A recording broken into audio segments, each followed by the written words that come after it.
guys, how's it going? Today's my second last day in Germany. So the main reason for the Europe trip was for Toby, because he's actually from Germany originally, and so his family's here, relatives, all that sort of jazz, and he comes back every few years to visit his dad. And I thought I'd really like to see what Europe's like, and so that's why I tagged along this time. And we changed the trip a little bit because usually he'll be here for like a whole month just in Germany, whereas this time we were away for a month, but we went to Italy, then Germany, and tomorrow we're going to France. Berlin I found a lot more interesting than the other cities, mainly because we had someone with us who obviously knew a lot about Berlin and could give us a lot of context. Previously in Italy, it was more of us just going to the main sites and just reading any of the signs they had there and just making assumptions or checking it out on Wikipedia beforehand, because we never joined any tour groups. If I was to describe Berlin in one word, I would probably call it patchwork, because there's a lot of old buildings and a lot of new buildings, and a lot of the time buildings are kind of like a mesh between the new and the old. And that's mostly because in World War II most of the buildings were destroyed and there was only remnants left. So what Germans seem to have done is build around the remnants. But what I found really cool is that some of the old buildings still have like the bullet holes in them from the war. So they've tried to maintain that history, which is pretty cool. You know, you don't see that in Melbourne. Our trip to Berlin collided with two main events. The Europe Championship, which I didn't even know existed until this Europe trip, but apparently it's massive, it's like the Olympics, happens once every 4 years, and it's basically just soccer among all the European countries. And I happened to be in Berlin the day that Germany played against Greece.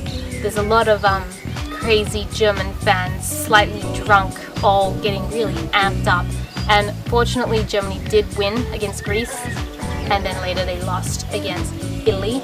The next day, I actually still don't remember the name of the event. It was like Chris something. It was basically like the Mardi Gras in Australia, but in Europe, which you can imagine it was pretty intense. As for Berlin itself, minus all these events, it was just really, had a lot of historical stuff to see. So we saw parts of the Berlin Wall, which still existed. We saw a lot of government buildings.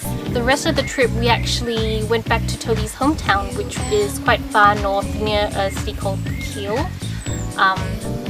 Apparently it's quite close to Denmark, as I'm told. That's where I am right now.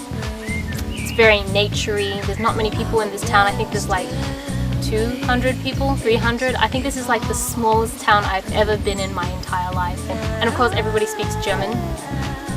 It's very hard to find people who speak English. Toby's family is actually very passionate about food. We spend a lot of time eating and a lot of time shopping for food. And they're particularly passionate about organic food. So we've been out to like organic strawberry fields. I also ate quite a bit of this junk food in Germany called currywurst, which is just sausages with curry powder and some sort of sauce. We also managed to visit a couple of the surrounding towns, like, well, not really surrounding, but one of the towns was Munster, which is where Toby's family, some of his family actually works and studies at the moment. So we drove up there for a day and had a really nice family reunion dinner, so that was nice. Munster's kind of a very, I guess most of the towns in Germany are very old looking.